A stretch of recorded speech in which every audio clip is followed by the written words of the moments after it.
Mondays with your boy Face G Mob.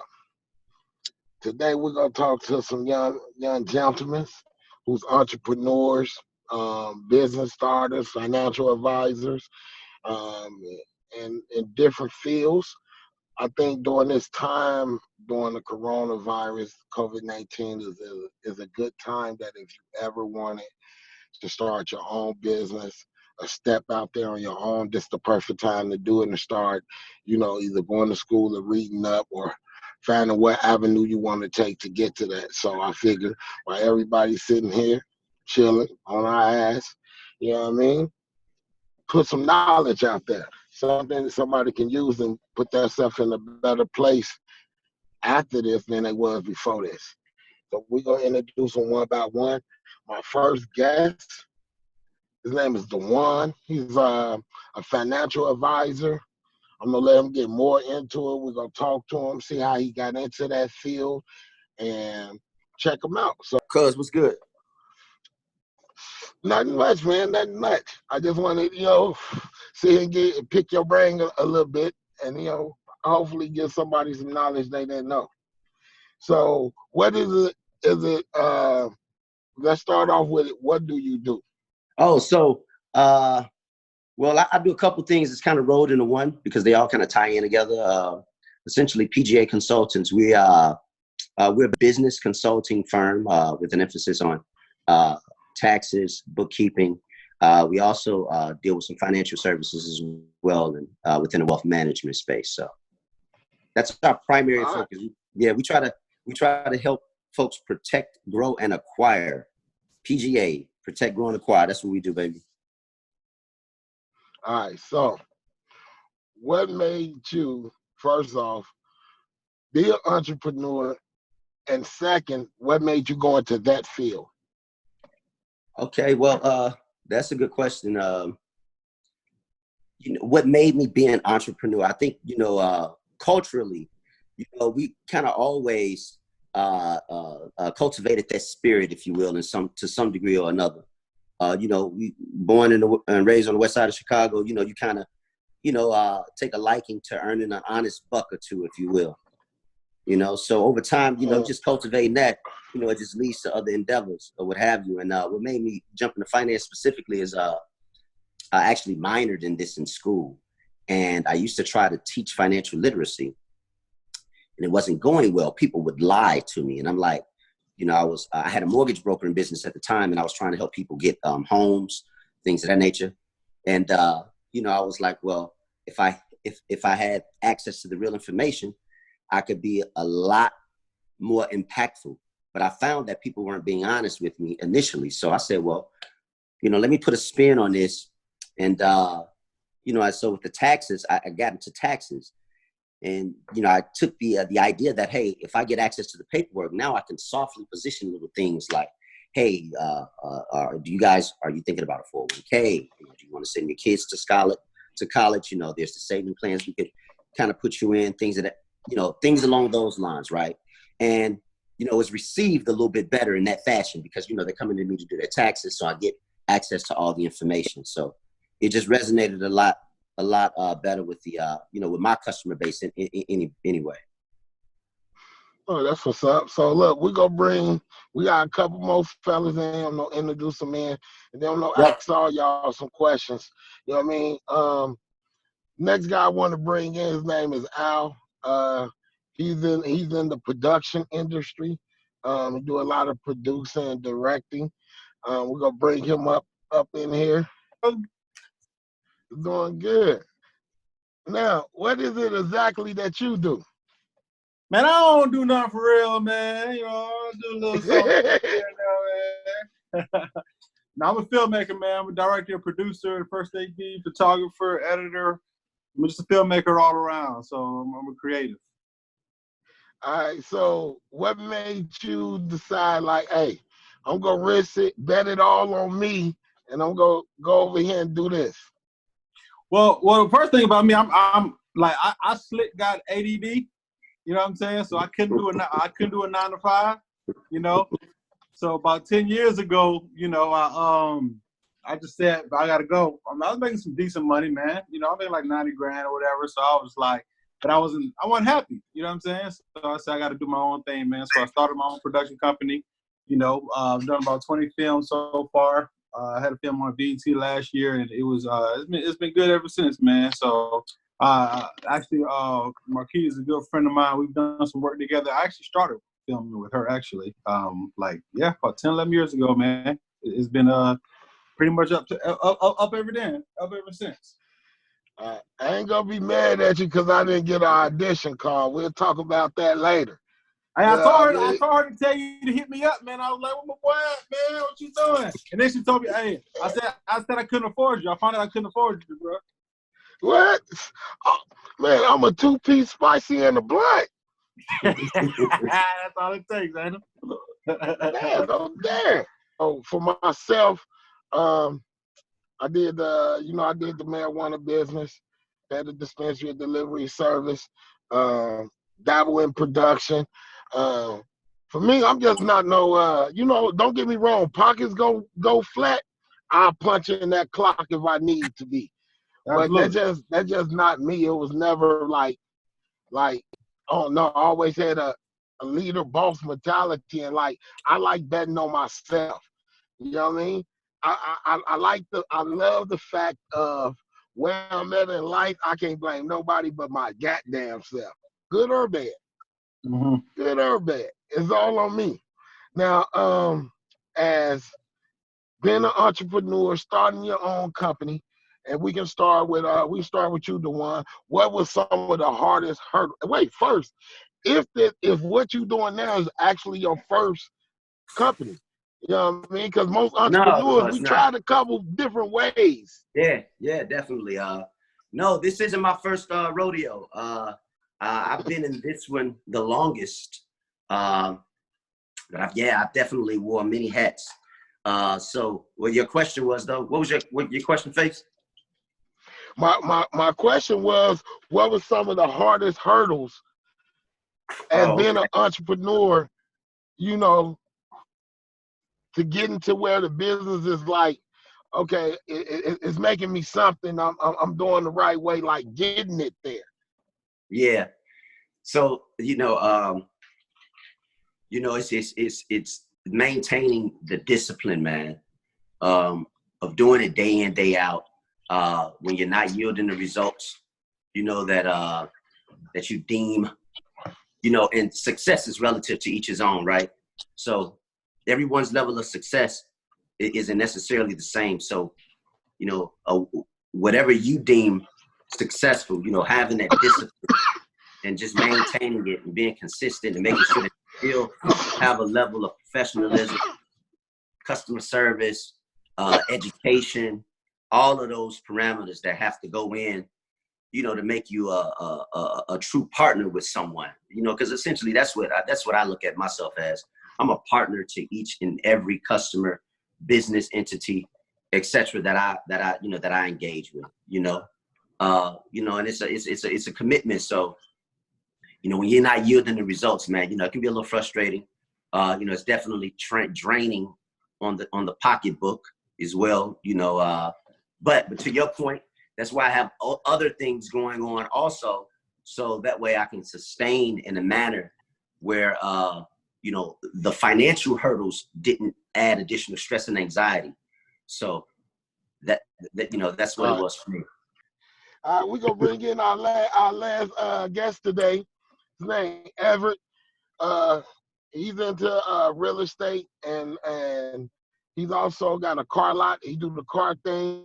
You know what I mean? We're going to bring him on in. Well, we got a diverse crowd around us today. You know what I mean? Cool. Now, wait, give me one moment. My producer just told me that our other guest is ready. Good. There we go. There we go. So this is all new shit to me. You know what I'm saying?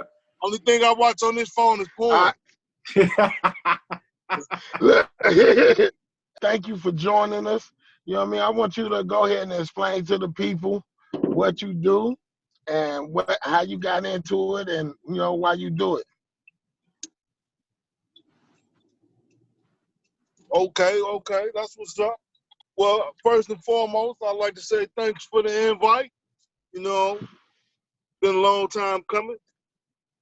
I'm an entrepreneur, pro Negro, you know, out here in Texas. Got a little car dealership that I started about 5 years ago, you know, on faith. Basically, I mean, it ain't easy out here. You know, trying to turn nothing into something and make it happen, you know, against the odds, of course. This is the big boy business. You know, you gotta always put something out there on the market that supersedes what's already out there. If not, you're starting Always there. competition. Of course, competition is gonna be there regardless of what industry and what business you do. You know, you just gotta stay focused and stay grinding. I mean, don't nobody care about your business the way you care about your business. If you don't put nothing That's in, true. ain't nobody else gonna put nothing in. And if you sitting there thinking that you finna get rich off the sweats of somebody else's labor, man, slavery days is over. Only slave owners now is them big corporations. Hey, the little man, he can't afford no slaves because they too busy trying to take over themselves. And they don't realize that this shit ain't easy. Them sleepless nights. With all that in play, huh? Huh? I didn't hear you. I didn't hear you. I said, motherfuckers don't realize this shit ain't easy. All the sleepless nights, long hours, you know, the struggles. You got to pay everybody before you pay yourself. Only person at the table that don't get a check is you. You actually answered my next question. So Al, he already answered. You know what I mean, Al? What was your hardest part in getting to where you at now? The hardest. No, I was talking to Al. Okay, go ahead. Nah, you good, King? I mean, I think with me, like the hardest part for me was the transition because I was in corporate America and I went from corporate to entertainment. You know what I'm saying? And it was scary. I ain't gonna lie. You know what I'm saying? Because I had, you know, it was, you know, making a good amount of money and then jumping, you know, with faith to really just, you know, believe God that, hey, he's gonna make everything happen. So I jumped into this industry feet first. And at the end of the day, it was like failure wasn't an option because I ain't had nothing else to lean back on. You know what I'm saying? So, you know, I made some mistakes, you know, and you know, like I know my boy can tell you, you know, when you first start a business and you make, you know, your risky business decisions, or you have your business partners that you think you have, you know, have the best interest in you, or you make financial mistakes. It's all learning, you know, after a certain time, a certain amount of time. But, you know, starting it out, you know, it was really getting my footing down, you know, and seeing, because I'm not the type of person that, and I doubt any one of y'all are the type of person that's going to sit and wait for somebody to bring you something. You know what I'm saying? So at the end of the day, I really just knew I had to go out here and just grind, dude. I mean, before I started making movies, man, I had my little digital camera. I had my little $20 microphone. I wouldn't even show nobody none of the movies I was making back then. Y'all would never see it. Y'all would never see it. You know what I'm saying? But so at the end of the day, you know, it was an investment. You know, one thing that I can say that I was blessed to have was a support system. You know, my family, I'm from West Africa, man. I'm from Sierra Leone, West Africa. And we're really family oriented. So it was definitely a blessing to have a family, you know, that definitely supported my decisions, you know, and kind of, even if it wasn't financial, just to have that extra push. You know what I'm saying? Because I ain't grow up with that, you know. You know. So, hold on, I lost it. Hold on. Okay, with that, How for all three of y'all, anyone can go first. The one you're muted. Which one of y'all how much is having that support, regardless if it's from a family, friend, loved one, how important is it to have that support in being an entrepreneur? Well, go ahead, bro. Well, no. I think it's very beneficial if you have it. You know, unfortunately, you know, that's not the scenario for a lot of us. You know, me personally, I didn't have a great deal of support. But you know, that, I mean, I had the desire though, you know, and you know, I think it was DeMarcus that alluded to the fact that, you know, no one's gonna, you know, appreciate your baby the way that you do anyway, right? For the most part. So, you know, I think it's very beneficial if you have the support. You know, but again, at the end of the day, you know, it's up to you to drive that ship. And that's just what it is. And, you know, if you can get a good support team in place, it makes the struggle a lot easier. Because some people that's in business, you know, they had their business handed to them. It was handed down from generation to generation. And they just fell right into it. But when you don't have a support group or a support system in place, you know, those trials and errors that my man was speaking of earlier, they become real. And sometimes those trials and tribulations could put you out of business before you get started. You know, right. As an entrepreneur, jumping out there in the world on your own is real. Because you playing with your money. You playing with your future. And the only way you're going to eat is if you get out there and put your name on something. If not, and you starve to death, you go bankrupt. And I mean, God forbid, a situation would occur like what's going on today with this epidemic, or this, my bad, pandemic. You know, a lot of businesses going under, and people don't even realize it.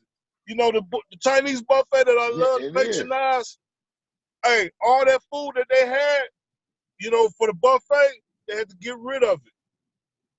Who knows when their door's gonna open back up? So all this time, you know, this money being spent, and ain't nothing coming back in. And that's one of the hardest parts about not having a support group, because if you ain't got financial backing, if you ain't got, you know, vendors that's got your back, you know, and hold you down through situations like what's going on now, then yeah, you're sure to go under. Yeah, I didn't have both support, not support.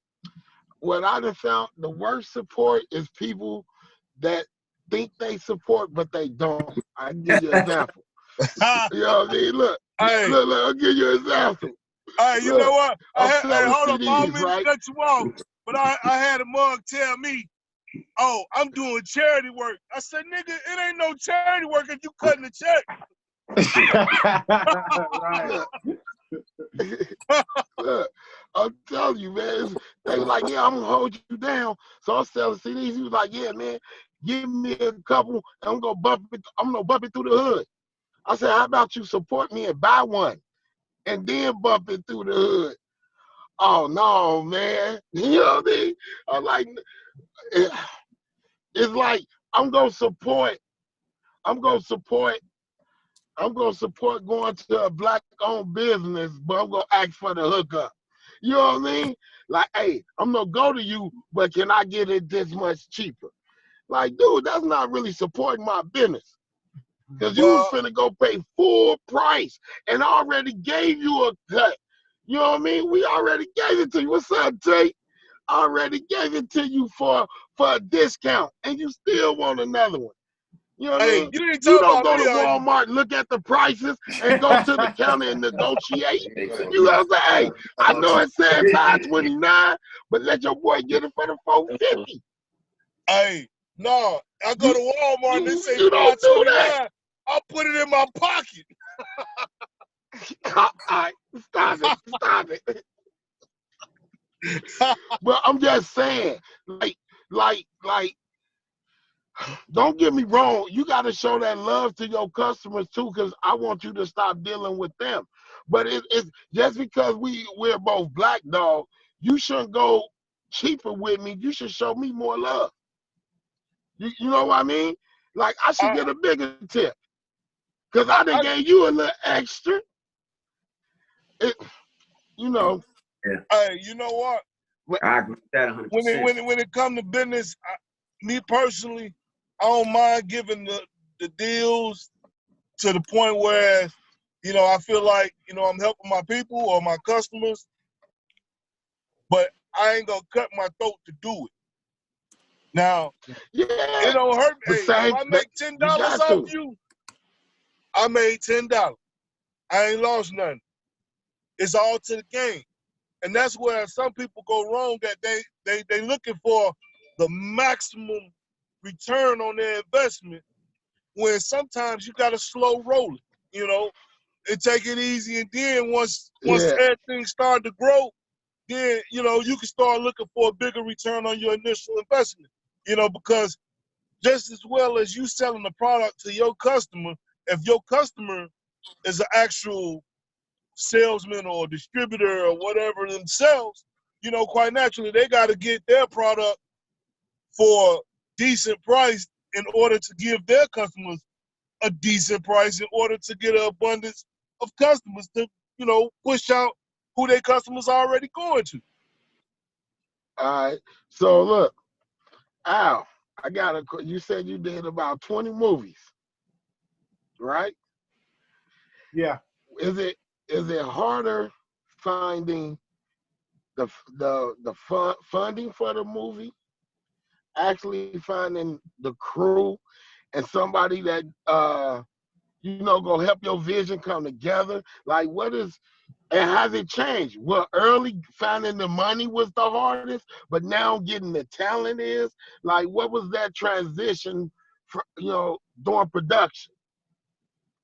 Yeah. Well, see, when I first started off, to this day, really, financing is always the biggest caveat, right? Like, especially when it's your project, when you have a film that you want to make, you wrote, you want to cast, you want to shoot, you got to find that, that funding. You know what I'm saying? So starting out, it was, we calling all my boys up, calling all my friends up, calling, hey, don't donate $20 to this movie, donate $3. This is a $10,000 movie, so I'm washing cars, I'm selling donuts. It's a grind, right? So now I've been blessed to be at a position to where I'm a producer now, right? So like most of the projects that I create now are projects that come to me. So they're already funded. You know what I'm saying? Sometimes they're already cast, sometimes they have hired me to direct it or produce it. So it's pretty much already kind of put together. But yeah, starting out, man, like, when I left my 9 to 5, I had a little bit of money to play around with, you know what I'm saying? But that runs out so quick. People don't realize like just the little stuff that it takes to create a film, from feeding everybody. You spend $500-600 a week just feeding everybody. You know what I'm saying? Like just little small stuff that you really don't realize that, that just adds up. But honestly, the biggest problem wasn't even the financing, it's the distribution. Because after you create a film, now what are you going Getting to it do with out it? there. Right. Is it going to be, are you going to try to distribute it to a big distribution company like Lionsgate? You're going to try to go VOD like your Amazon Primes or your Netflix, or, and when you're a small independent filmmaker with no money for marketing, I can't spend $20,000 a month on commercials and product, and you know what I'm saying? So it's getting those kind of networks, building those networks. Man, the first 3 years of filmmaking, I didn't make a dime. I was just building my network. You know, so Tommy Ford was a friend of mine. You know, Tommy Ford, most of y'all know him from Martin, but he was actually a producer, right? So when I started, you know, when me and him connected, this is probably 2012, 2011, 2012. And he was doing a lot of different projects, and he was asking me to come on and help him, you know, to kind of like either co-produce it or shoot it for him. And I never charged a dime, you know what I'm saying? It was just a networking, you know, and his connections and everything that really paid off later on, God rest his soul. But it was really about networking. This industry, man, and I'm pretty sure all of y'all can vouch for y'all's industry too, but the entertainment industry is 90% networking. You know, they say show business is 10% show, 90% business. It's all about who you know, what network you can do, how you can, you know, I might hit my boy up, you know, just because it is Zoom commercial. I mean, just because it is Zoom meeting, like, yo, you need a commercial done for your car lot? You know what I'm saying? Like, it's just networking, you know? So we just building different things, and I, at the end of the day, I mean, I look at what I've done. I've done some decent things, but yesterday was a pass. Today, what are we doing? Like, all right, all that is good. I saw an interview that Denzel did. He was mad at the interviewer because they kept asking about his past accolades. Like, you got, you know, a Oscar. He was like, so what? Like, all right, I got it. So, all right, that's not what we're here for. We're here for the future. Like, what are we doing now? You know what I'm saying? So that's what it is, man. Yeah, so like shit. Moving forward, man. You know, that ain't what you did for me. So look. Yeah. So for if somebody sitting out there like, hey, I want to get in the film industry, what advice would you give them? Well, the first thing I'll ask them is, what do you want to do in the film industry? Because there's that's a very vague question, right? So do you want to be a director? Do you want to be a writer? Do you want to shoot? Do you want to edit? Do you want to, you know what I'm saying? This is a lot of things. So one of the mistakes I made, it's not really a mistake, but what I did when I first got in was I wanted to do everything. So I was that guy that shot the film, and I did the sound, and then I edited it, and I was acting in it, and I was doing everything, and I never mastered one specific thing, right? So obviously that does help. You know, that helps for independent projects. So I can go on a project and shoot. If anybody on this crew walks off, it's gonna go on, because I know how to do it. But as far as mastering something, that's why I'll ask somebody, what do you want to do, and then just study that as far as what you want to do, and really hone in, study the greats that's done it behind you. You know what I'm saying? And study who I always say have a mentor. Even if the mentor isn't somebody that you talk to personally. Like, it's so many people that have mentored me just by reading their books, just by reading their video. You know what I'm saying? Just by, so yeah. Always definitely have somebody that, that can teach you and groom you. You know what I'm saying? But knowing vision, that's my biggest thing. Know a vision, man. Know what you want to do. Have a vision. Absolutely. All right. So the one, somebody want to get into the financial side of, people find out, what advice would you give them? Like, hey, and to if they wanted to start doing, financial advising. All right, so let me make sure I understand. So you're saying if there's someone that's interested in going and pursuing the field of being a financial advisor? Yeah, if I said, hey, I want to do what you do, what would be your advice? Well, I would say you really got to ask yourself, hey, am I really a people person? First and foremost, because that's what you're doing. You're impacting people's lives. A lot of that, trust and your integrity are two things that you cannot compromise or in any event, right? You got to learn how to take a lot of no's. So you got to have some real tough skin and be very resilient in order to pursue, like I would say, anything as it relates to wealth management. Because at the end of the day, it's just sales, right? You're essentially just selling a product. The financial product is just, again, it's just your, that's just your bread and butter at the time. But at the end of the day, it's just sales. And, sales 101, man, it's all about, making sure that you're basically just listening being a good listener and meeting someone's requirements. I mean, it's really as simple as that, to be quite honest. Like, okay, this what you doing. I can help you do this. No, not even that. Just listening. Like, you can sit around and you listen to folks, just in casual conversation, man. Believe it or not, there's a number of things that you can, just grab from the air, from a general conversation. Someone may express, like I said, for example, I don't know if everyone in the call has children. Most of them do, right? That'll get conversations. You want that's financially as well. Even if it comes down to education, things of that nature, so many different avenues or law that just engage one's interest if they really want to pursue the path of wealth management or anything as it relates to a financial product or service. Very, very few. All right. So since we're in a financial time right now, what advice would you give the normal regular person to do with the little money they might have stashed or the little money they do got to work with?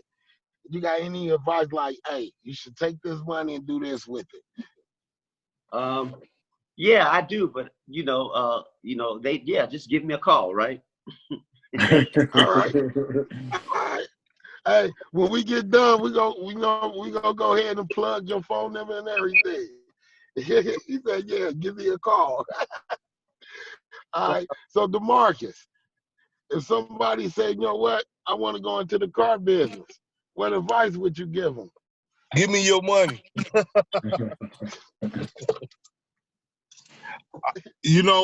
If somebody wanted to jump out in this industry, I would tell them to home in on what's hot on the market at the moment. You pay attention to what's selling. You buy you a couple of those type of vehicles. They turn around real quick. They flip. They bring you a little profit. And, reinvest. Don't make your first sale and run to the strip club because you'd have made you a couple dollars. No, you got to reinvest in yourself. Reinvest in your craft and what you're doing. And keep the drive.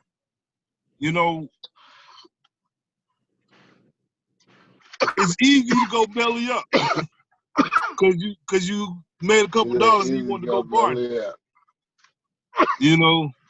I mean, so you said, look what's hot on the market. Cop a couple of those. Push those. Don't go splurging. You haven't made no money yet. Double back down. Throw it back in it. Flip those. Get you a decent lot. Like, keep flipping it till you get to where you want to be at. There you have it. I started out selling cars out the house. I had like 3 or 4 cars that my neighbors used to always complain about. Oh, nigga, you taking up all the parking spots. Like, man, fuck you.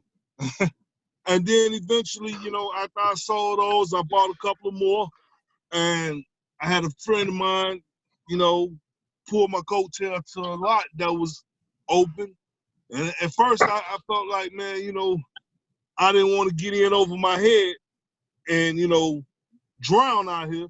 But, I had to talk to God and take that leap of faith. And I've been thriving and pumping ever since. I sit around and I look at some of these other lots that went under in a matter of a year or two of being in business. And I see the error of their ways. And the error is they try and go out there and put $50,000-$60,000 cars on their lot. But you in the hood. Niggas in the hood ain't got no good credit. What makes you think they can afford a $50,000 or $60,000 car? Why? Because he's selling dope?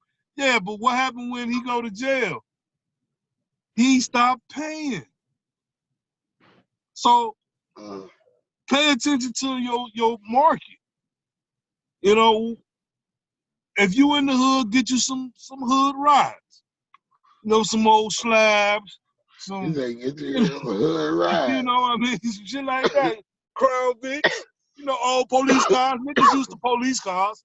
They either riding in the front or in the back of them. You know, shit like that. I mean, and then flip your thing to one. And then gradually grow it, you know. Yeah. But if you jump out there, so look, what I found. So look, let's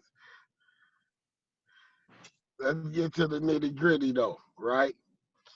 I found being an entrepreneur, either in a relationship or single, it is hard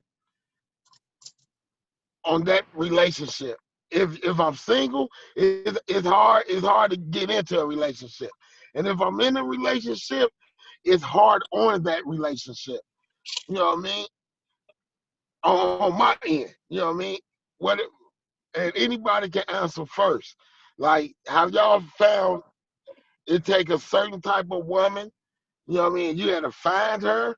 Was it difficult, or was it like, no, I never ever had a problem with what I do and the person I was with, or with me dating? You know what I mean? It was never a problem. Hey, I don't mean to cut nobody short, but I need to jump in on that one real quick. Hey, you know what?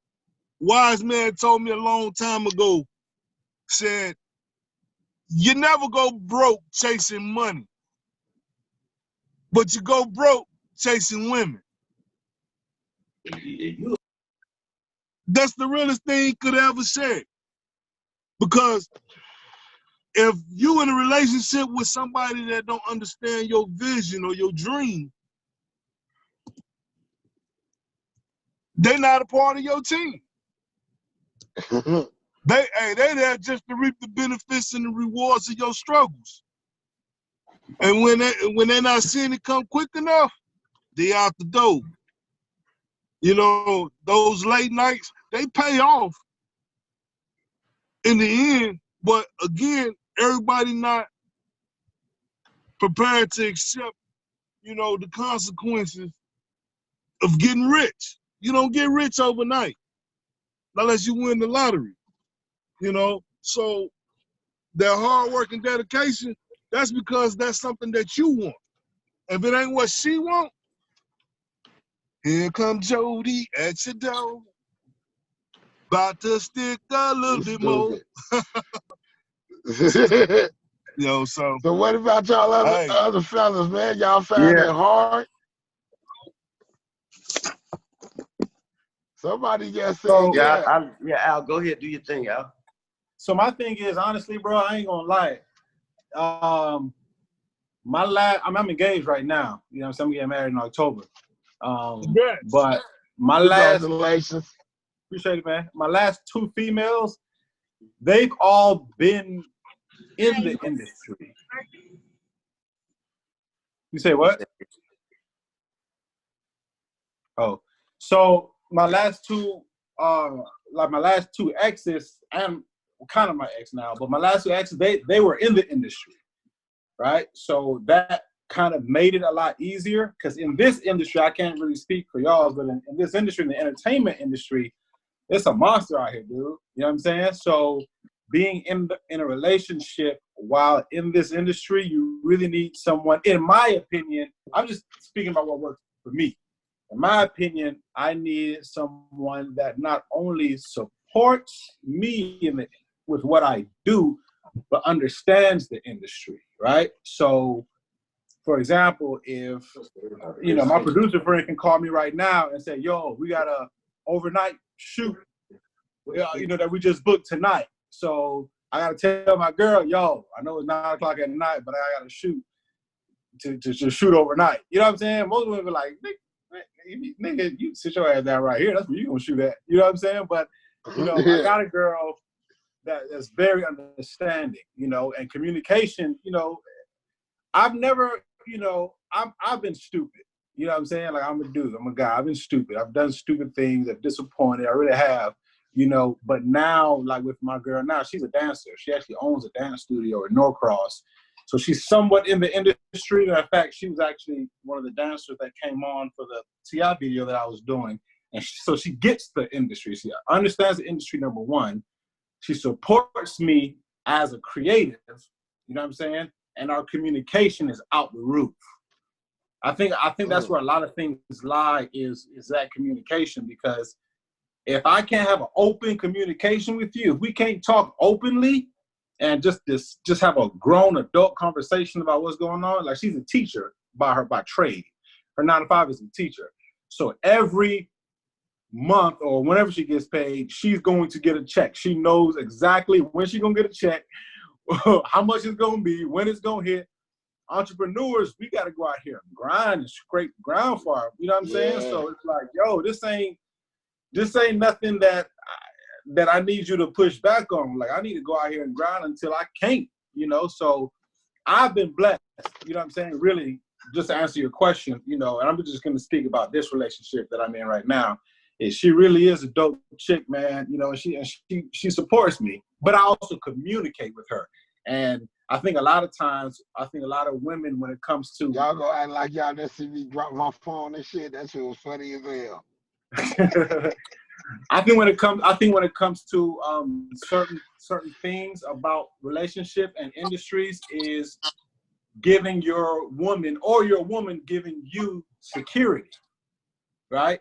For me, anyways, it's all about security. It's like, yo, we rocking this. Like, we rocking this. Like, ain't nobody about to come here and mess this up. This is what we doing. You know what I'm saying? And then outside of that, constantly communicating with her, and she's supporting you, and I mean, that's my Bonnie. You know what I'm saying? So it's like, you know, I was stupid in the past, though. I ain't gonna, you know, but so what's up, Dewan? I learn, we grow, we mature, you know what I'm saying? And we move on, and you know, and I'm blessed right now. Yeah, man. I look, I know we all dudes on this thing here right now. You know, this podcast is to a very diverse audience. Right. So, you know, I'm gonna change the narrative a little bit and just be like, yo, I just think that overall it's just about being alignment, because there's a lot of women out here that's entrepreneurs as well, doing their thing. You feel me? Mm-hmm. But I just think that ultimately everyone has to be in alignment with the goal. And, you know, it's more than just that conversation. That's where the problem comes in. Because when you talk about conversing with somebody about it, you and your significant other, yeah, you know, it's a lot of logic that come into play. Yeah, everybody's got them you hear me? We thinking. But shit, when it's time to execute, it's motherfucking shit hit the fan. You get what I'm saying? So, you know, that's the difference. You have to be in alignment with the end goal and make sure that, you know, the resources is going where they need to go. The time is going where it needs to go, et cetera, right? That whole trickle down dynamic. You know what I mean? That's the balance that I think is very difficult to find sometimes. I thought he was about to say something. Yeah, I agree, and I definitely agree with that. But then I thought about it, and I'll probably get bashed by women. So I just said, and I caught myself with the second, All right, I'm going to keep my opinion to myself. Cuz got something you want to say?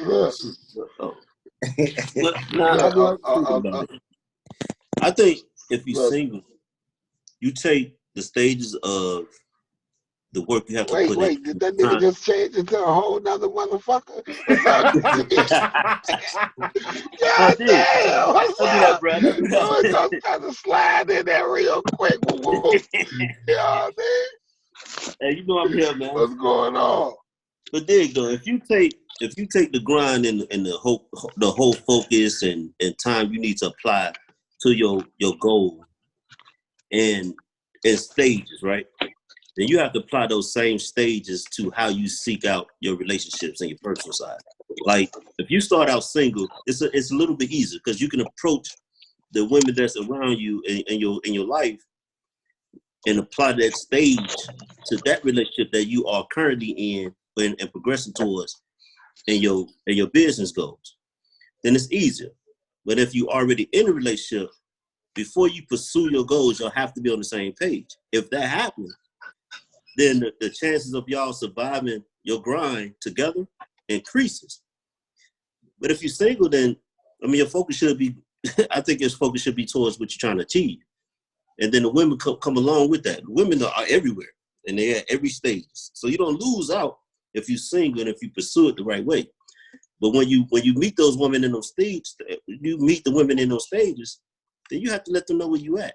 And then they will have to make the decision for themselves whether or not they can go on this path with you. And if not, then you keep pushing. And that's just life, really. Yeah. But when you're in a relationship, you have to be on y'all have to be on the same page at the beginning, at the very beginning. Because that's the only way to increase our chances of making it to the successful end together. You know what, T? You really sound like a marriage counselor, nigga. Get off my phone, man. All that lovey-dovey. No, I'm just messing with you. I'm just talking shit. And I think I'm just talking shit, though. That's real game. Go ahead, Al. No, I definitely agree with him, man. I definitely agree with him. I just think a lot of challenges come in when people are, and this is just me. I'm just talking about me and my and how I operate, right? So, like, if we're in a relationship and there is a life venture that I want to do that you're not on board with, hopefully, first of all, I'm in a relationship with someone that we can have the conversation with about what these pros and cons are. However, like he said, like my man was saying, if this ain't gonna work, like, I mean, it depends on the dynamics of your relationship, right? So, I mean, we're in a 15-year relationship, we're just not married, but this is what we do there, that's something. But if you're, like he said, if you're single, that's one thing. But if we're just in a relationship and this is something that I want to do, and I have the time, energy, money, whatever to invest in it, and this is something you're not rocking with, some things are going to have to be reevaluated, because there's a difference between me making my business and life decisions with you as my girl and with you as my wife, right? I'm just not going to make permanent decisions with a temporary woman. And when I say temporary woman, I just mean if we're not married, if we don't have a lifelong matrimonial agreement with each other, I'm not about to compromise what I have and then in 2 years we break up and I just lost out on this big deal that I could have, you know what I'm saying? So it's just like with me, it's just like, I mean, he hit it on the nail. Like, really finding someone that, my other man, finding someone that you're in alignment with and y'all are equally yoked and y'all can come, but then also not being the type of dude to where it's like, yo, this is what I want to do, this is how I'm going to do it, and I'm going to do it whether you like it or not. You know what I'm saying? Like having that queen by your side to really, hold you up and hold you down, you know what I'm saying? But at the end of the day, if you don't rock with me, and because of your insecurities or whatever it is, and I can do this, and we ain't married, we want to have to talk about some stuff. We want to reevaluate what's going on. You know what I'm saying? But that's just me, man. I ain't talking about that. Look, no, that ain't just you, because I'm single, and I tell them straight up what it is, man. You can either take it or leave it. Ain't no compromise. No, I don't even live here, sweetie. You know what I mean? I don't even. But I mean, it's not that I want. It's not that it's not compromising. Like I'll definitely converse, because most of my women that I've been with been smarter than me with certain decisions. So I'll listen to you for sure. You know what I'm saying? Like let's converse. Let's talk about it. If it's well, let's go this route. Let's go that route. All right, cool. Let's talk. But if it's just no, I don't want to do it. I don't want you to do it. I don't. Like, that's, we can't communicate. That's what I mean. That's what I meant when I said, communicating. I'm not talking about just one specific thing, just the kind of woman that we can have. You know what I'm saying? That we can have that I get what you were saying. with. What I was saying, Al, was they don't even get to that level where they feel like they have a say in my life decisions. You know what I mean? like they don't even get to that level. Like, no, listen, I'm single and I'm not looking to become unsingle. I'm single right now. You know what I mean? Yeah. Period. You know what I mean? Other than that, what do we need to converse to where enjoy time? I understand that put me into that gap dick insurance, where if I ain't fucking with nobody and I need some, I'll call you area. I'm cool with that. No problem. I understand. I come back and you say you got a man, hey, I gotta respect it and honor it. But what I'm not finna do is do something in fear of losing you to do what I want to do. You know what I mean? Like, okay, I travel a lot. You know what I mean? I'm not finna. So you know, I'll be in the city. I'm not finna move here in the concept of love. No, no, I'm on a mission to do this. Now, if you can't deal with me traveling, it's no reason for us to have this conversation. You know what I mean? It's like, why even have it?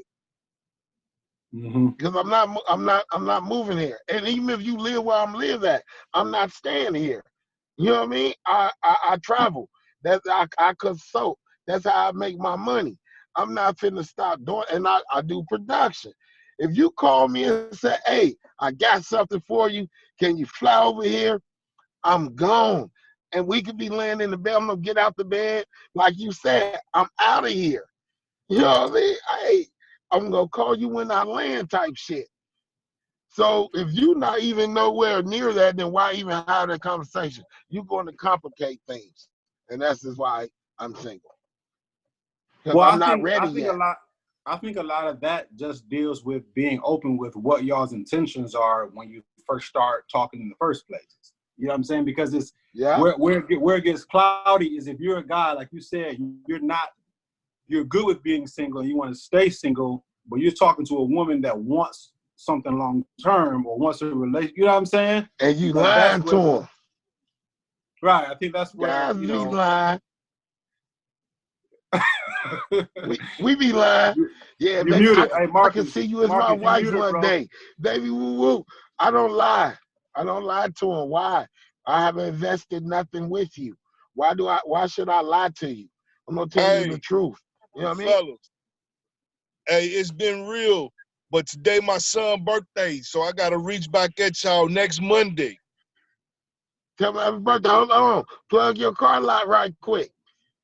Hey, if you in the market, D&D Unlimited, 908 East Veterans Memorial, Killeen, Texas, 76541, 254-213-2066 for all your car industry needs.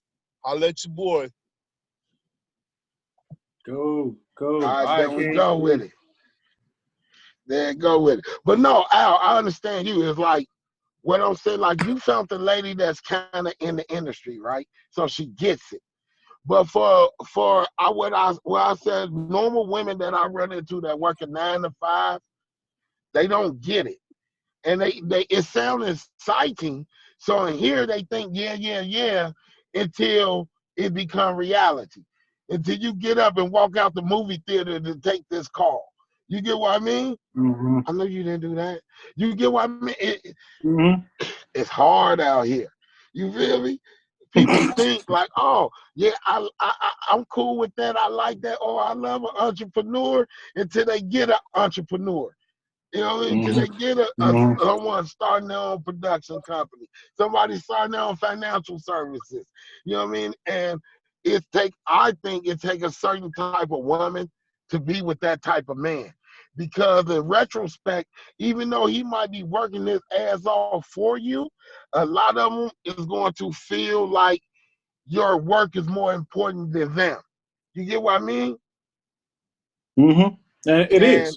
I think it causes a lot of conflict. So you're right. From the gate, if we ain't sinking like that, it's like, let's be honest. You know what I mean? Let's be honest. Hey, Cuz just said, you take the work away. What you say, Cuz? I was basically saying, like, you're right. Because if you take the work away, you lose the woman anyway. You lose the woman. He said, you take the work away, you lose the woman. I mean, my thing is like, and then you work too much, she want to leave you. Yeah, if I like, yeah. I mean, my work is more important than you. I'm just being honest. Until we're married, like it is. You know what I'm saying? Like this is.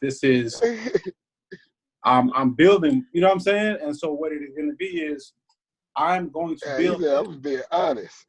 No, but what it is it's not to sound morbid with it. It's going to be, this is more important. So rock with me or don't. I'm just being real. Yeah. You know what I'm saying? Like, hey, Al, listen, bro, that applies even if you're married, bro.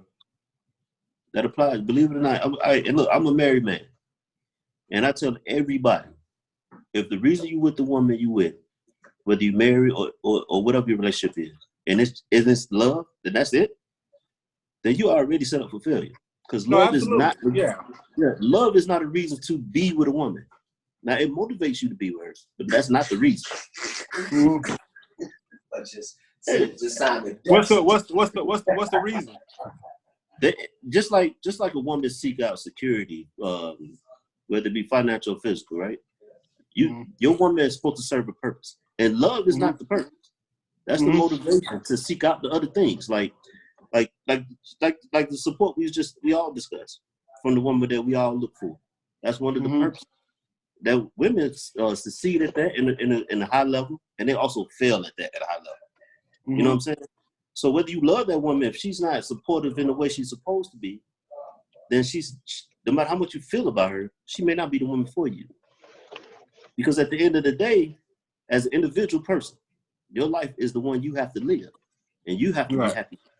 If you can't be happy with yourself, it's impossible for you to be happy with somebody. So you have to put your personal goals, your life goals first.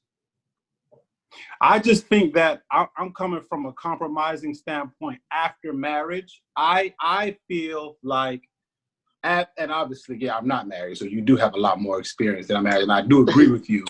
I just feel like if I'm in a relationship, or if I'm in a marriage with you, and let's just say the career that I'm doing, is causing strain on our marriage, on our kids, on whatever.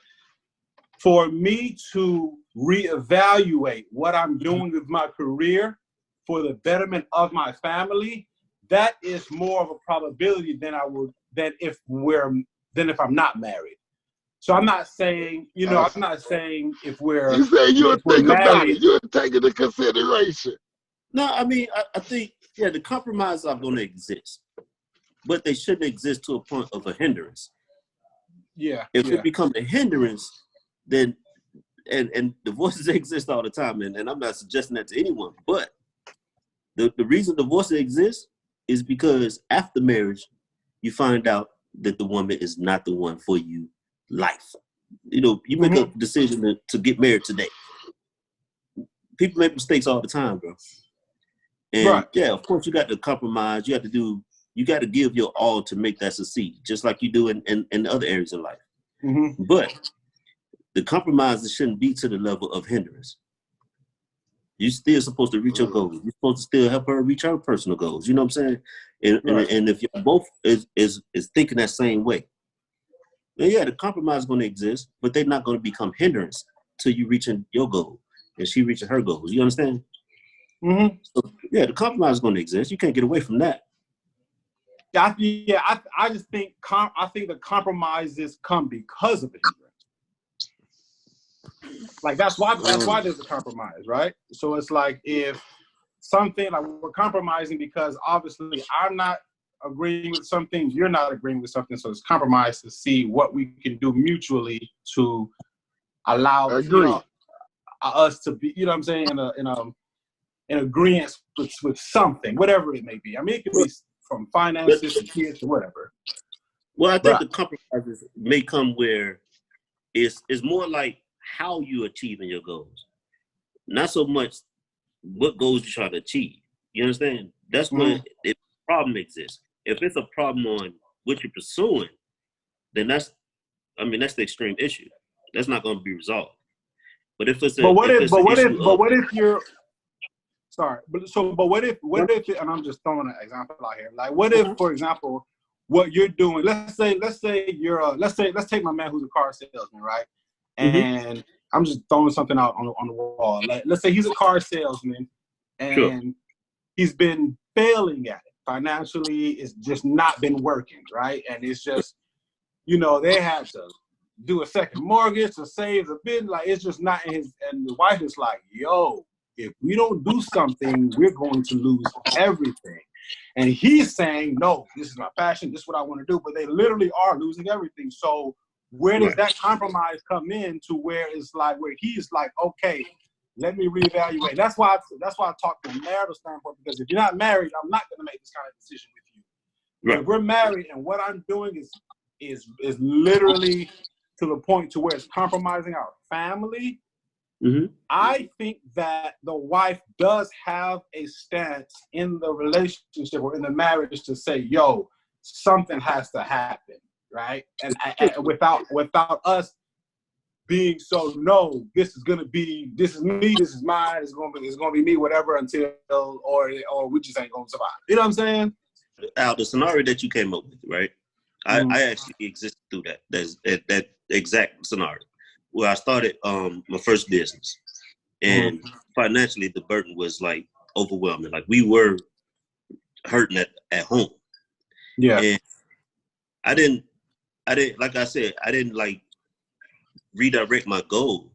I just had to I did in a sense have to fall back and reevaluate how to achieve it. And my wife was key on making, identifying like, look, right now this is not working. So I had to fall back and reinvent myself to progress towards my goal. Now that may happen, and that's just starting a business. Anytime you start a business of any kind, the chances are it's going to exist in the beginning, and they're going to be overwhelming in most cases. Right. So if you got a good woman on your side, she's going to point out that, but that's not necessarily a compromise. That's just her being that your conscience in the sense of letting you know, like, look, the way you're approaching it right now is not working.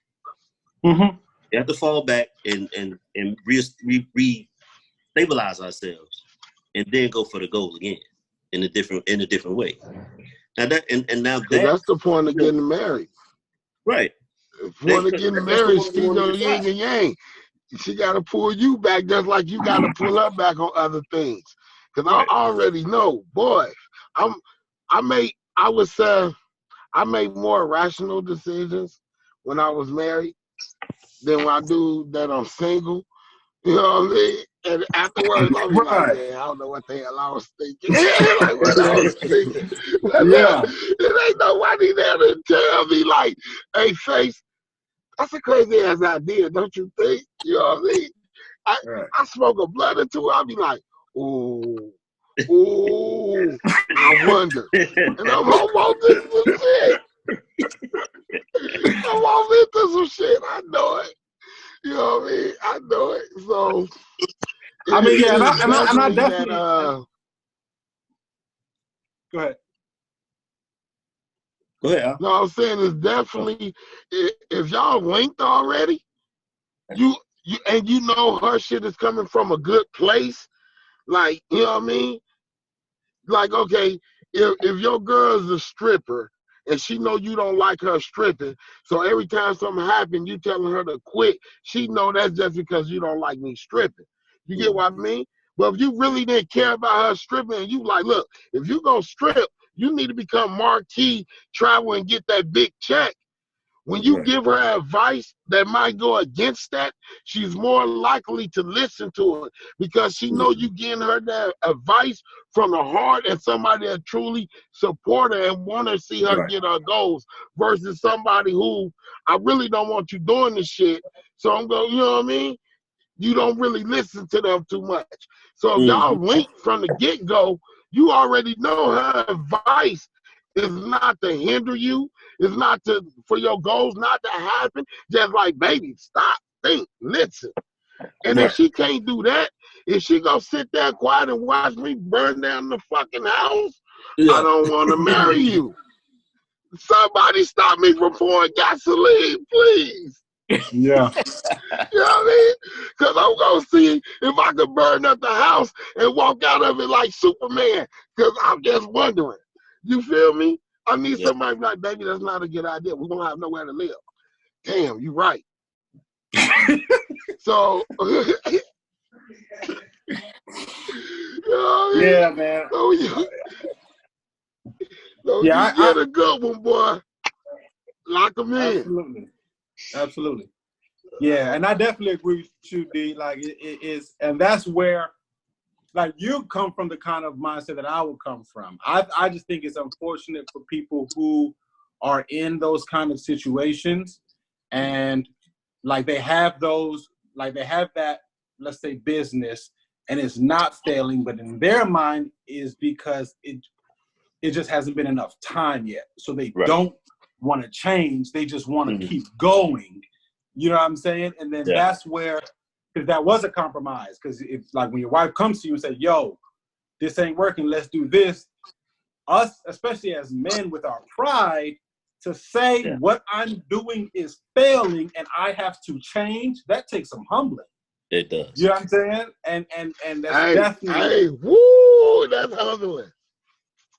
That's definitely, commendable. It's just unfortunate when we do have those kind of situations to where there's not that compromise. You know what I'm saying? And then we have that thing to where they do lose everything, and then there's a bigger strain on the relationship that didn't need to be there if that compromise was there in the first place, But yeah, I'm with you.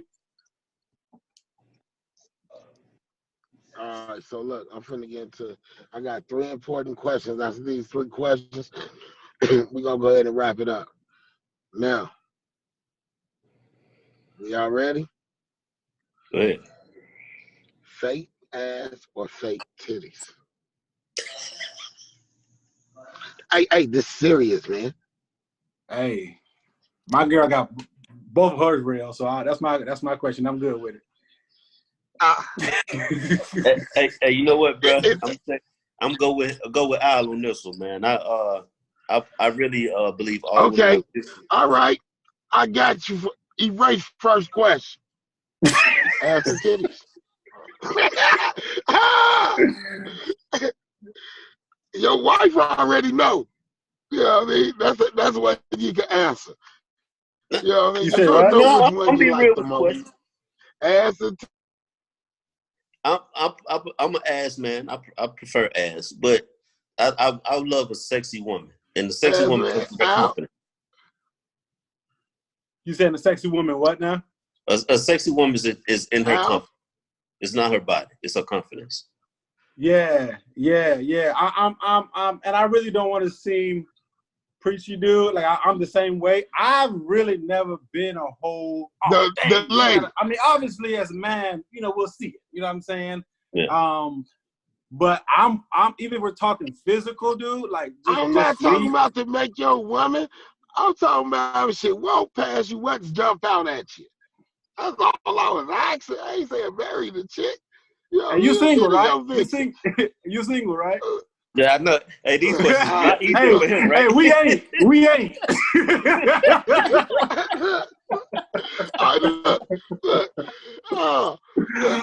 I got something for y'all old married men. Tupac and Biggie. That face enough. Pop, Bill, you know my answer is Pop for sure. What was the question? He talking about Pop Tupac and Biggie. No question. Hey, can I be real with you? And I get flack about this all the time. What's up? They cool. Neither one. Yeah, they're not on my top. Just me personally. They're just not on my top 5. Pick between them two. Just you can pick between 2 people you don't like them. Between them two, I go with Biggie. Because he's a storyteller. You know what I'm saying? I love the storyteller aspect of him. But I wouldn't buy a Biggie album. I'm just being real. You know what I'm saying? Like, it's just not like I'm from the South. 3000 is my favorite rapper of all time. You know what I'm saying? And then after that is Eminem. Like, that's just, you know what I'm saying? Like, Jordan Lucas. I mean, they're just not. They're cool people. I definitely respect their contribution to the craft. So who's the best rapper? Who's the best rapper turned actor? The best rap, Eminem. No. What? You know what? I mean, like that. No, him don't count. He don't got enough on his belt. Yeah. Hey, you know what? You Honestly, Will Smith? there's only really one answer to that, bro. It is Will Smith. No matter what his rap career was, Yeah, he became I the agree. biggest rapper turned actor that has ever been. Queen Latifah. Nah, bruh. Will Smith I gotta go with him on this one. Mark Wahlberg. I gotta go with my man on this one. Mark Wahlberg. Nah. Mark Wahlberg. Come on, bro. He's done That's well for Marky himself. Mark. Yeah, he's done well for himself, but Will do it. But you can't, bro. There's not one rapper turned actor on the face of this planet that you can compare to Will Smith. Yeah. I wasn't a Will Smith fan as a rapper. I wasn't. But that transition and then succeeding in that, not one, bro. Absolutely. Nah. Look, I wasn't saying it wasn't Will. I was just throwing some names out there y'all might have forgot about. Ice Cube, Ice-T, you know what I mean? I'm just saying. No, but you said who's the best? Like who is the best? But you know, y'all. But see, some actors be so good that people forget they used to be rappers. Right. No. So I didn't know. Maybe y'all forgot about those. I think it's Will Smith, by the way. But I'm just saying, maybe y'all done forgot about some of those. You know what I mean? No. You know, I'm biased. I would say Tupac is my second. You know what I mean? No, Queen. But I don't. But the same. But big move. Yeah, but I think unfortunately because of his early demise, he doesn't have that much of a body of work to really compare to the likes of certain people like the Ice Cubes and Ice-T. Hey, you said Eminem, that's one movie. I know. Hey, that's my boy. That's my boy though. Hey, 3,000 too though. 3,000. Hey, 3,000 is good. He don't got enough body of work. Hey, 3,000 is up there too now. It's a lot of rappers turned actors that's doing really good. You talking about with Idlewild? But none doing Idlewild, Four Brothers. Man, he done did some stuff, bro. He working on a movie. I like Andre. Y'all don't like Mos Def? I think Mos Def is a good ass actor. He is. Yeah, I agree. Yeah, he is. Actor turned. Hey, what about actor turned rapper? Oh, you ain't gonna be. I was about to say, I don't even know. I'm trying to think of one. Oh, Drake. Duh, Drake. Well, yeah. Oh, yeah. Drake. Yeah. I think you're the only one. That's the biggest one to me. He the only one successfully did it. I'll tell you Little that. Bow Wow. Yeah. Bow Wow was a rapper Bow Wow first. was a rapper first. Yeah, he was a rapper first. He was with Death Row when he was like 5. Bow Wow. I think he got picked up as a little kid actor first. I think he was a little kid actor. And then he was seen by Snoop Dogg doing something. He on the concert. He came and rapped at the concert, Keita. He was a rapper first. Yeah. No little actor for Lil Bow Wow. Now, wait, Nick Cannon? I was thinking about Nick Cannon. Nick Cannon is a great businessman. He is a horrible rapper. I'm not a fan of him as an actor. Drumline was probably the only movie that I even like him in. Like y'all don't like none of Nick Cannon. I like some of his music. I mean, he's at least trying to set stuff. I mean, I like one song that he did, but I like one song, but I can't. I like him as a businessman. With the Black Crew. As a businessman, I like him, but nah. We know he's a great businessman. He ain't on my list for nothing. Not at all. Nah. Drumline was a classic. Ooh. Drumline is a classic. I love it. It's an amazing movie, but outside of that, nah, bro. Mm-hmm. Man, Nick Cannon is the best actor turned rapper. Who's better? Nick Cannon is the best rapper turned actor. Don't tell me Drake. So Nick Cannon is better than Drake. By far. Oh my God, I'm getting. And what? Face tripping, bro. Hey, yo. I was just trying to get some shit started. Hey, I'm gonna blame the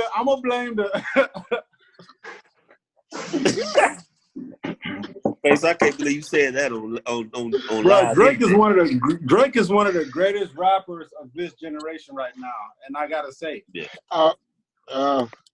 Hell no, but he's a lot better than he Nick is. Cannon. He's one of the most successful. He's one of the most successful. He ain't one of the greatest rappers though. I didn't say. I said of this generation. Of this generation, maybe. Of this generation, Meek Mills, fucking shit, YG, Nipsey Hussle. A lot of them niggas rap better than Drake. I won't put YG. I'll put Drake. Meek. I'll put Meek. About Drake. Drake, yeah. Drake? Yeah.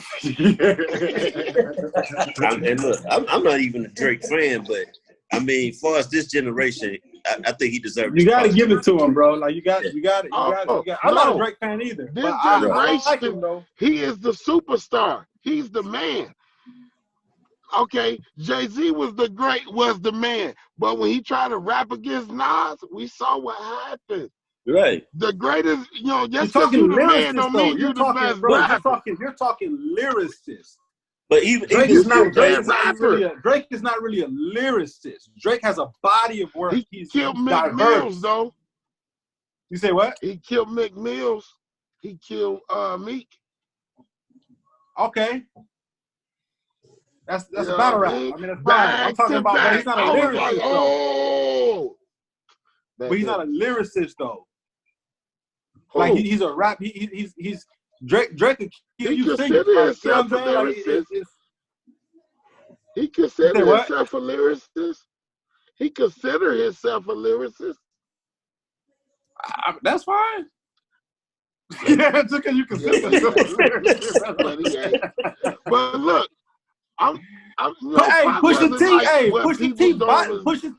Pusha T body Drake, and Drake ain't never come back. You know what I'm saying?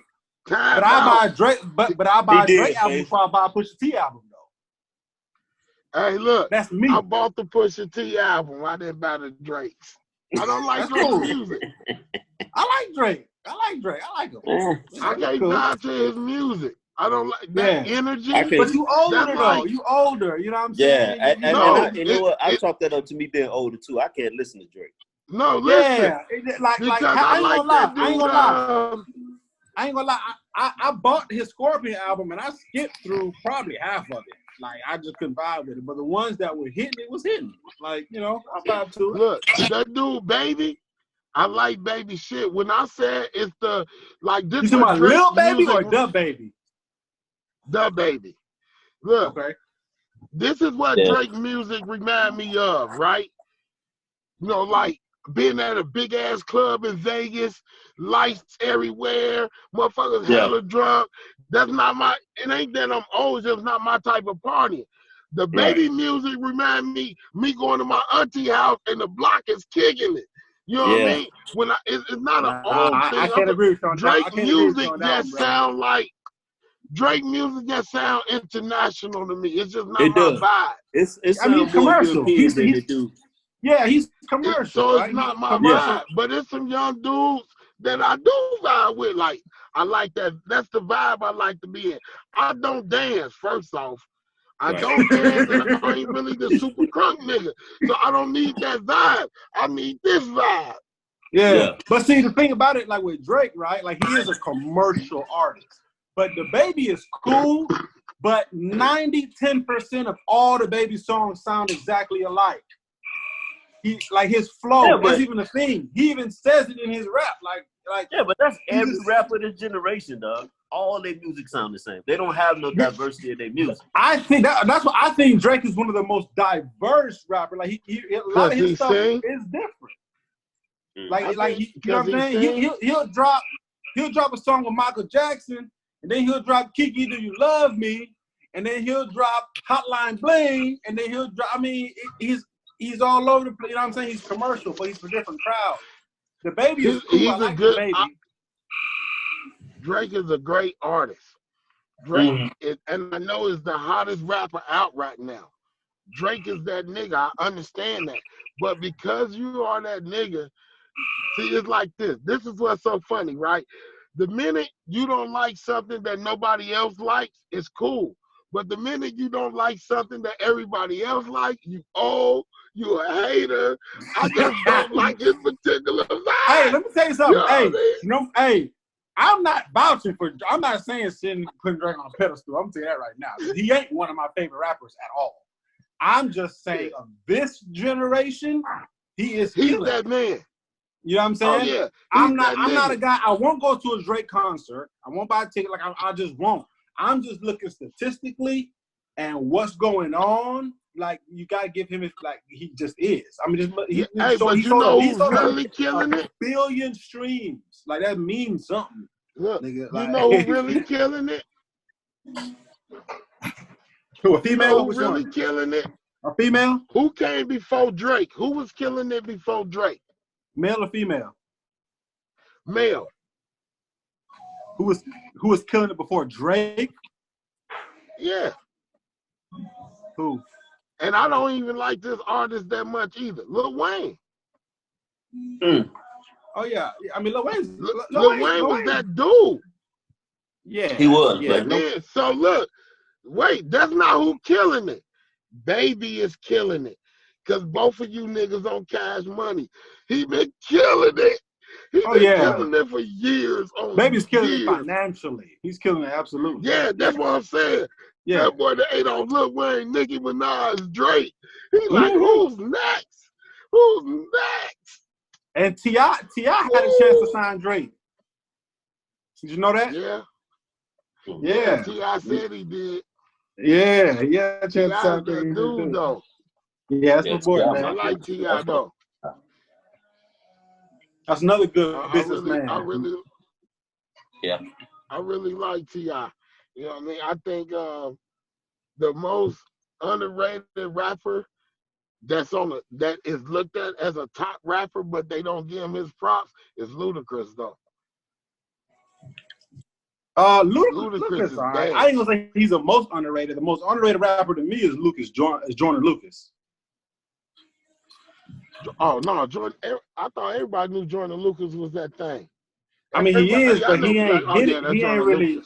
He ain't really hit it like that, though, dude. Like, but look, you know why he didn't hit it? Because his audience, be honest with you, is the thinking audience. Yeah, right. Absolutely agree.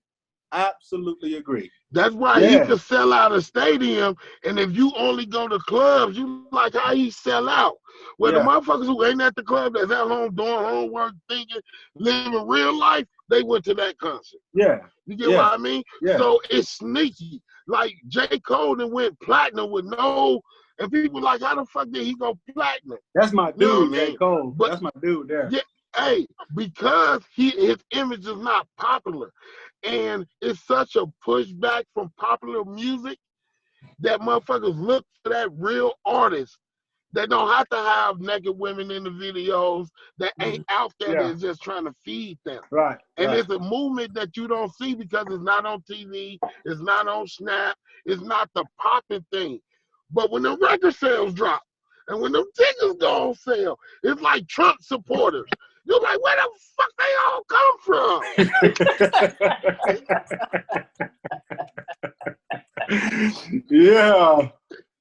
Yeah. No, I agree. Yeah.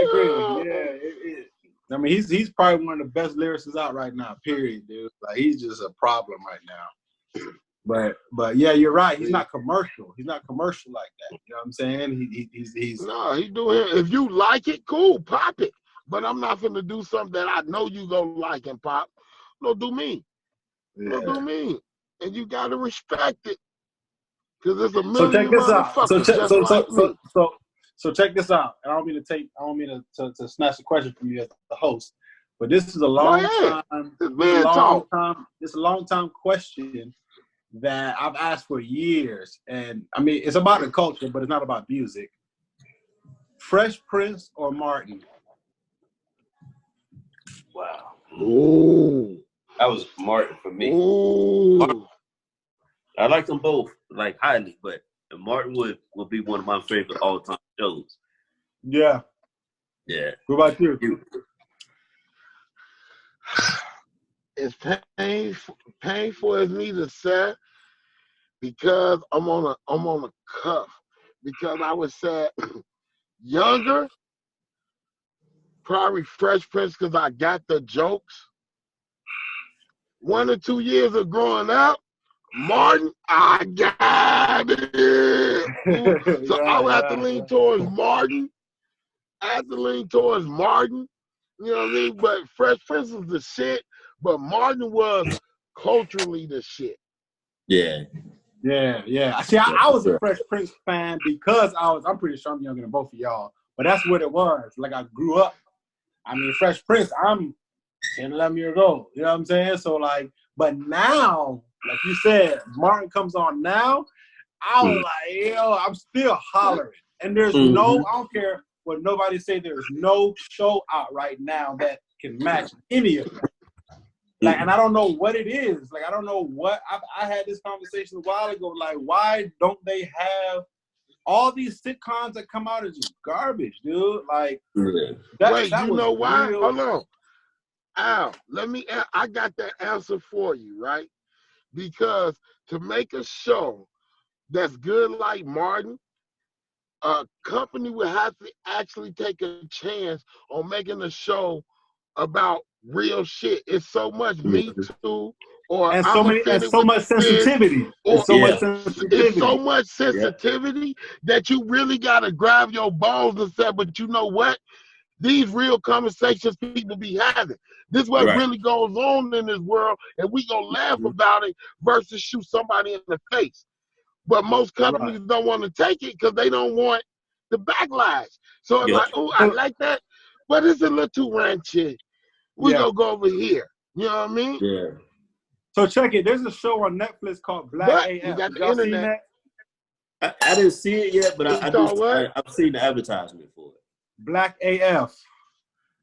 Black is F. Like it's on Netflix. I haven't seen it yet. No, check it out, man. Check it out. Definitely check it out. It's both of y'all would love it, man. It's by Kenya Barris. You know, he created Blackish.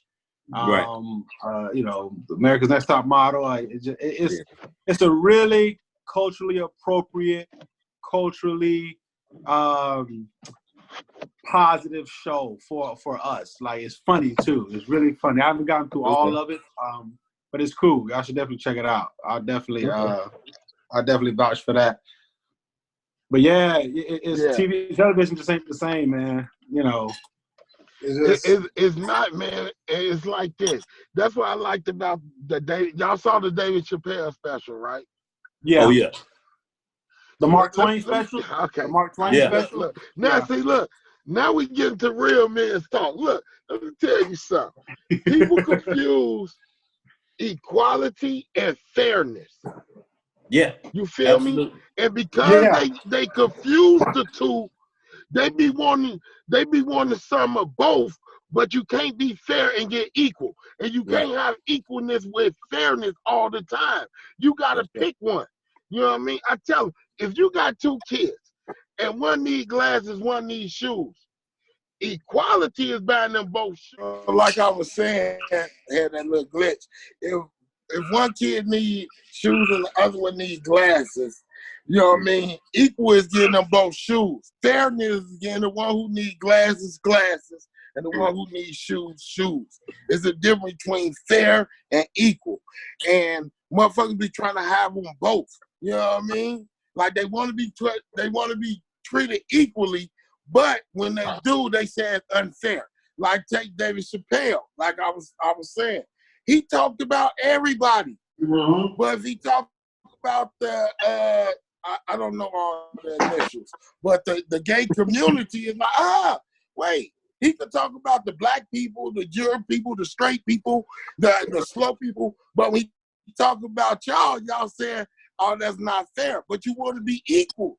Equal, everybody get talked about. It's a comedy show. You get what I mean? And I don't think even with the women's rights movement, they be talking about they want equality. No, you want fairness. Because you are different from a man. You need things just for women. You don't need everything a man needs, and we don't need everything y'all need. That's right. Yeah, I agree. Oh, absolutely. Well, I was just saying, man, it's the difference between fairness and equalness, and people need to learn, do they want to be fair or they want to be equal? I'd rather be equal, because everything I need don't mean you need it. So give me fairness. Give me fairness. I don't want to be equal. You know what I mean? I don't want what you need, man. Your shoes too big. I don't need those size shoes. You know what I mean? Yeah. I want you to be fair with me. You know what I mean? With that, a certain percent of it is going to be equality. You know what I mean? But total equality with no that equals unfairness automatically. As soon as your first thing your kids gonna say, that's unfair. I need glasses. I don't need no shoes. I want to thank my guests for coming in, my entrepreneurs, letting them know, man, it's hard out here. It ain't that easy. You know what I mean? What be going on in our minds. I appreciate y'all brothers stopping by. Anything y'all want to plug? Your website, anything, DeJuan? Man, I just love the platform, Face. Keep it going, baby. All right, good business. Any last word, Al? Yeah, man. I appreciate you, bro. I love y'all, man. Follow me on IG, Director ALG, Director ALG. You know, follow me. I'm always dropping content if you want to work with me or whatever, you know. But I appreciate the invite, man. All right, man. Thank y'all brothers for coming on for me, man. There ain't nothing but love. You know what I mean? So until next time, roll love. Yes, sir.